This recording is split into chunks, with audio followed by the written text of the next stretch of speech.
عادل college کے زمانے میں مجھے ملا تھا۔ امی سے ذکر کیا تو انہوں نے مجھے کالج سے ہی ہٹا لیا۔ اپنی دانست میں انہوں نے اپنی اکھڑ اور نادان بیٹی کو نوخیز عمر میں ایک بڑی غلطی سے بچا لیا تھا، اور میں عرصہ تک سوچتی رہی کہ ممکن ہے وہی میری منزل ثابت ہوتا۔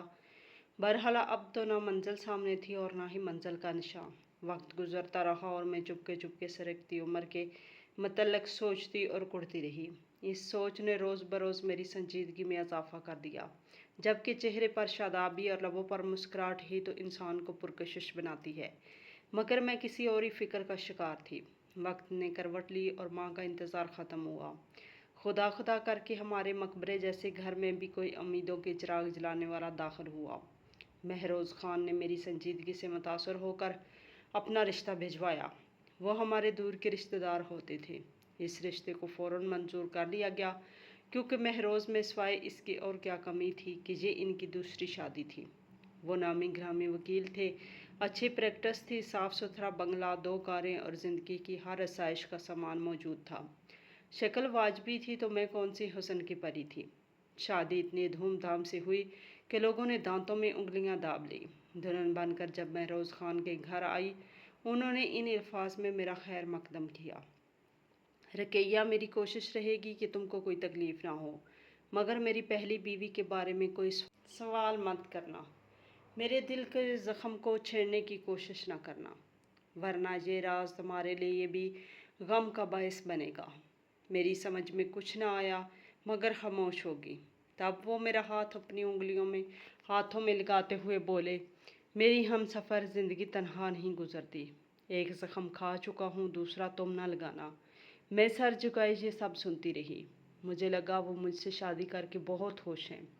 منہ دکھائے میں بہت قیمتی اور خوبصورت سونے کا سیٹ دیا، جس میں ہیرے لگے ہوئے تھے۔ وقت خوش اسلوبی سے گزرنے لگا۔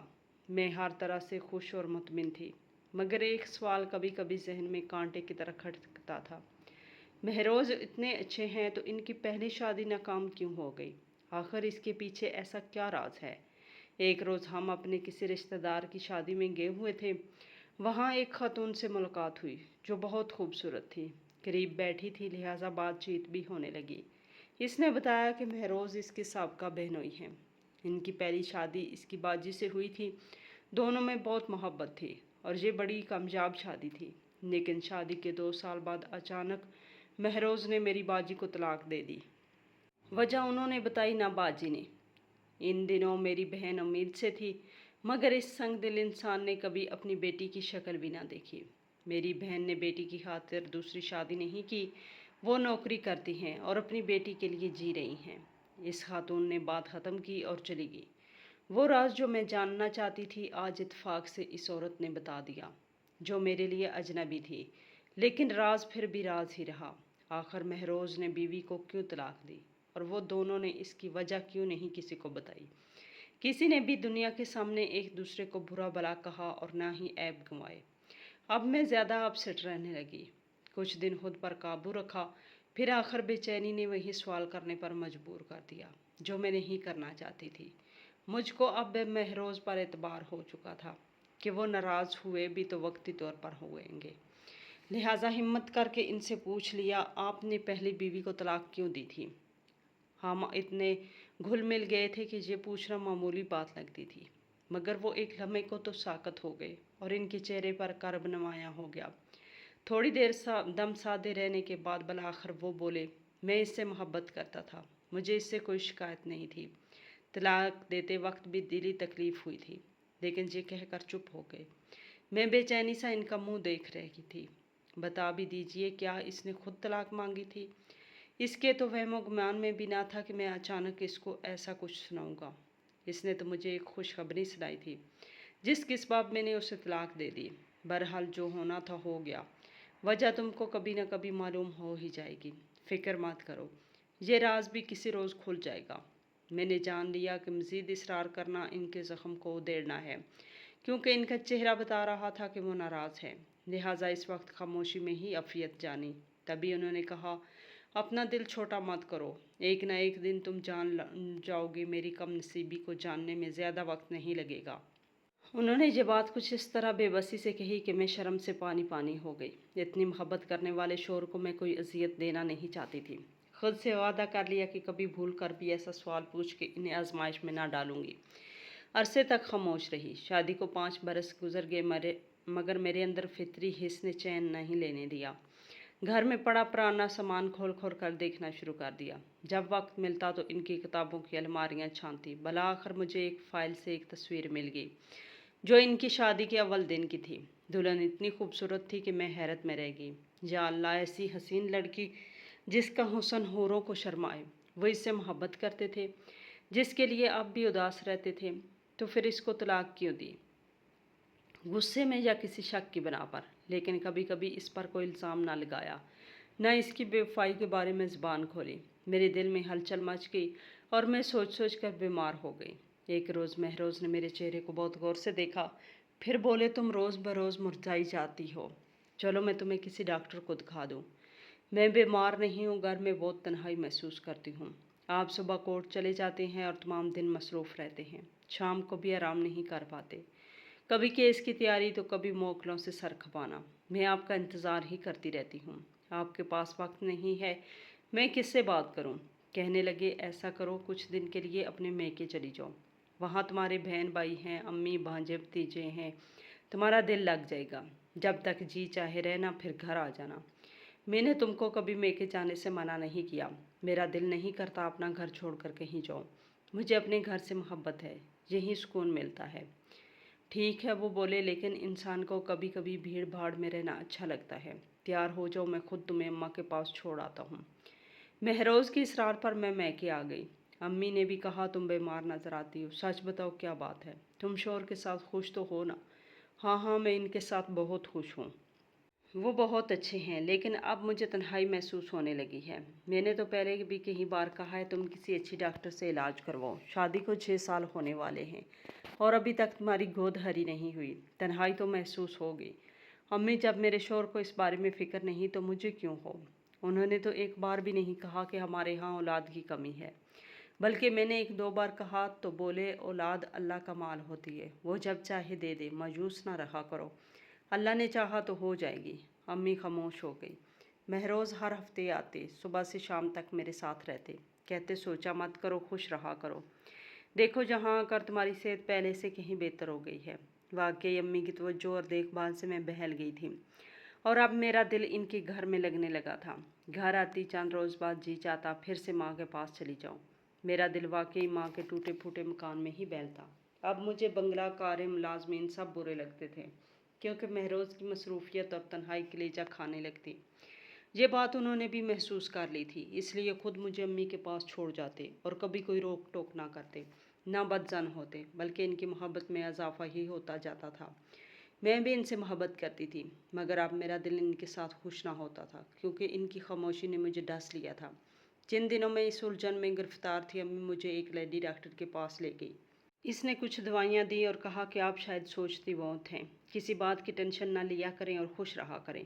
آپ صحت مند ہیں، انشاءاللہ اولاد بھی ضرور ہوگی۔ 1 ماہ بعد اماں نے اصرار کیا کہ میں پھر سے ڈاکٹر کے پاس جاؤں اور علاج پورا کراؤں تاکہ کوئی کمی بیشی نہ رہے۔ جس روز ہم نے ڈاکٹر سے اپوائنٹمنٹ لیا تھا، اس دن امی کی طبیعت ناساز ہو گئی۔ وہ بولی، بہن کو فون کر کے بلوا لو اور اس کے ساتھ چلی جاؤ۔ بہن کو فون کیا تو وہ بولی، تمہارے بہنوئی کے مہمان آنے والے ہیں، میں نہیں آ سکتی، تم یہیں آ جاؤ، فارغ ہو کر ساتھ چلی جاؤں گی۔ میں ان کے گھر جا پہنچی اور دعوت کا کھانا بنوانے میں مدد کی اور بہن کے ساتھ کھانے کی میز لگا دی۔ جب بہنوئی صاحب اور ان کے مہمان نے کھانا کھا لیا اور ڈرائنگ روم میں چلے گئے، جب میں نے بہن سے کہا کہ بھائی صاحب کے مہمان تو ابھی بیٹھے ہیں، جانے کب جائیں؟ ڈاکٹر کے پاس جانے کا وقت ہوا چلا ہے۔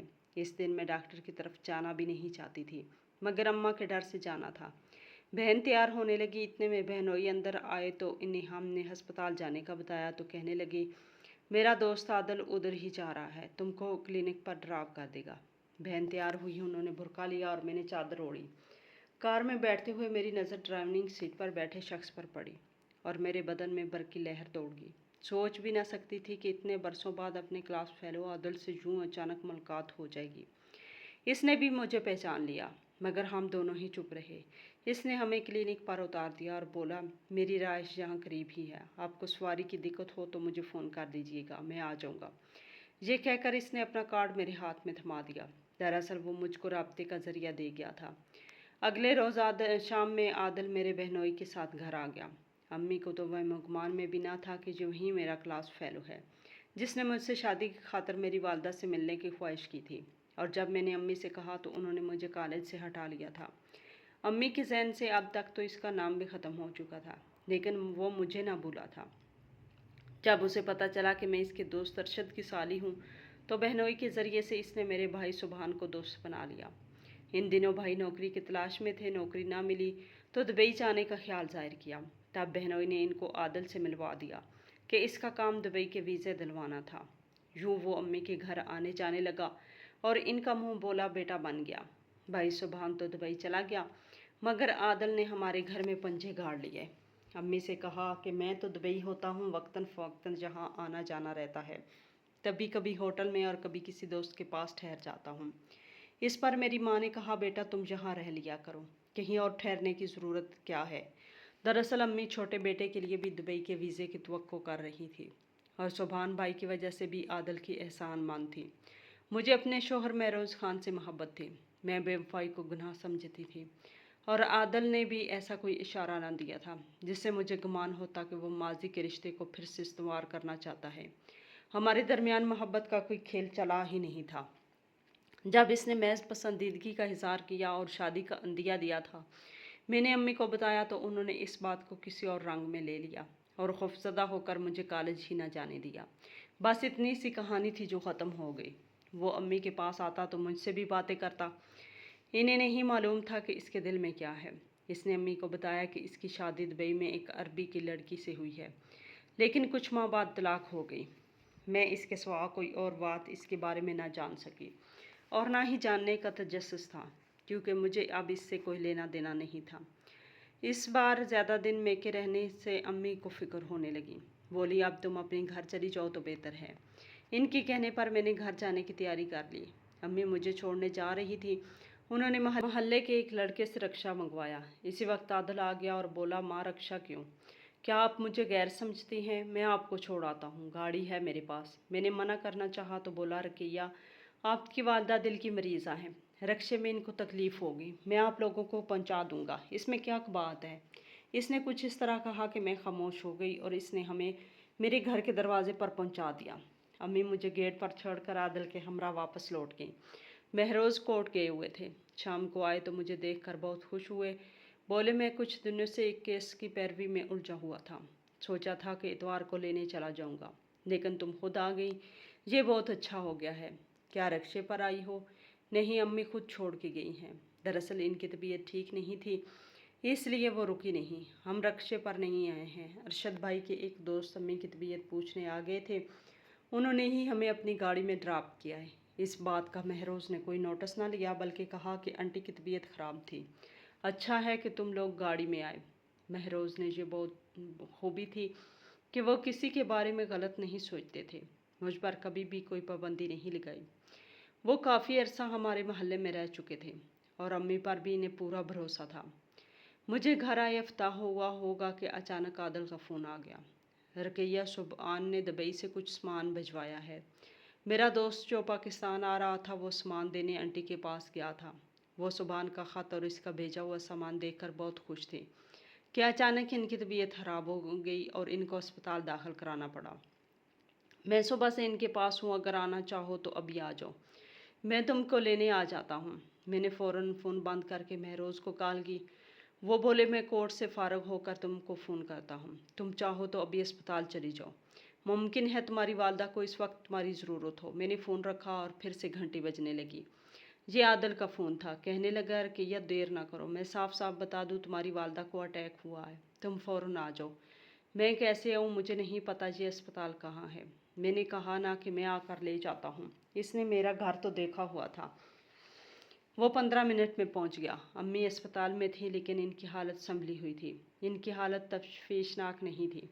جب انہوں نے مجھ سے اچھی طرح سے باتیں کی تو مجھے اطمینان ہو گیا۔ مہروز کو فون کر کے بتایا کہ امی کی حالت اب اطمینان بخش ہے،